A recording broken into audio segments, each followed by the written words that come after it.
Hey Bobcats, I'm Peter Kermeni. I'm here with Associate Vice Provost of Instructional Innovation, Candy Morris, and History Professor Robert Ingram. I know when we were allowed to come back for spring break, a lot of students were frustrated. What can you tell me about online courses at Ohio University overall?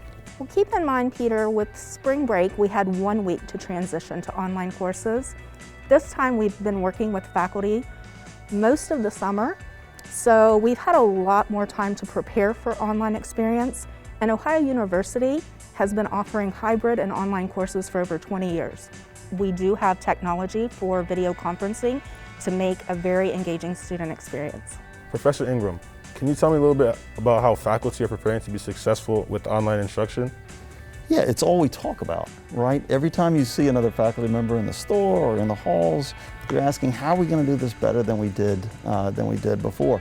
The spring took us off guard just like it took y'all off guard. And as Candy said, we had a week to get this going, but we all got into this because we like being around students, we like working with students, and we like the human relationships. But we've all been trying to figure out, how can we have those kind of human relationships with students that make an OU education worth it?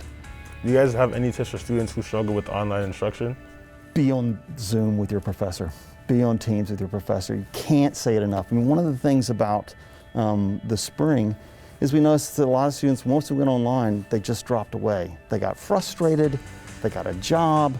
I think you're going to find faculty doing a lot more to reach out to students who aren't, who somehow slip away or aren't, maybe fully engaged. But students, the thing you can do is use the opportunity to reach out to us because we want to help. Don't try to wait until the end of the first week to start looking at your coursework. You need to take a look at it day one.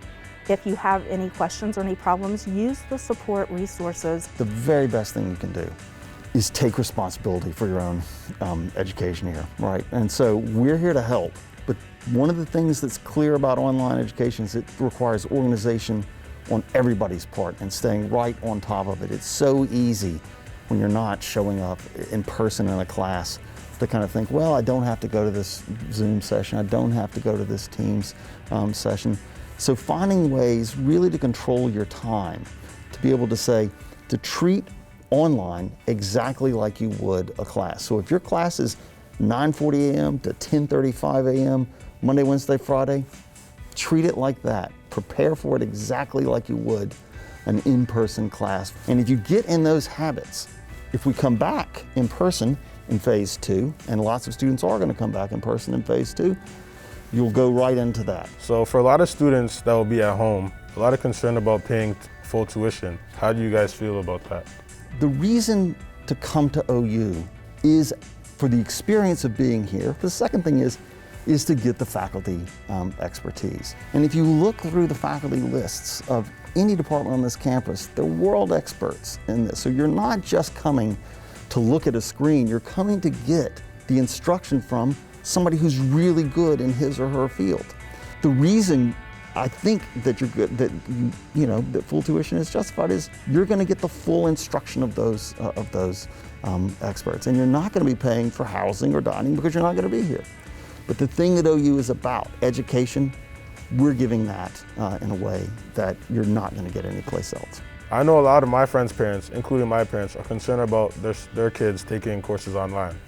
Do you guys have any tips for parents who want to help? Help students understand how important time management and organization is. So making sure students have a dedicated study space that they can go to at any time that's set up, and making sure that they are staying on schedule is going to be really important. My oldest daughter, is taking 4 classes at OU this fall. It's really tough, right? The thing about being in class is you want to be around other students, and you can see it around town. People and students say this, they're desperate to be around other students.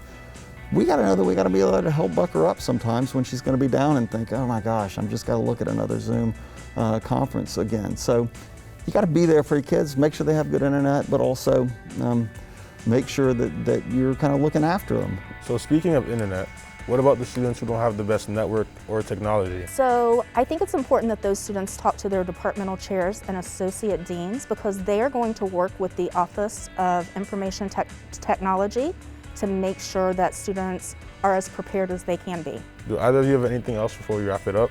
I hope our students know that we are working hard at Ohio University to make sure that they have an engaging experience this fall and are ready to support them in their educational pursuit. You have to know that it's hard for faculty not to be here too.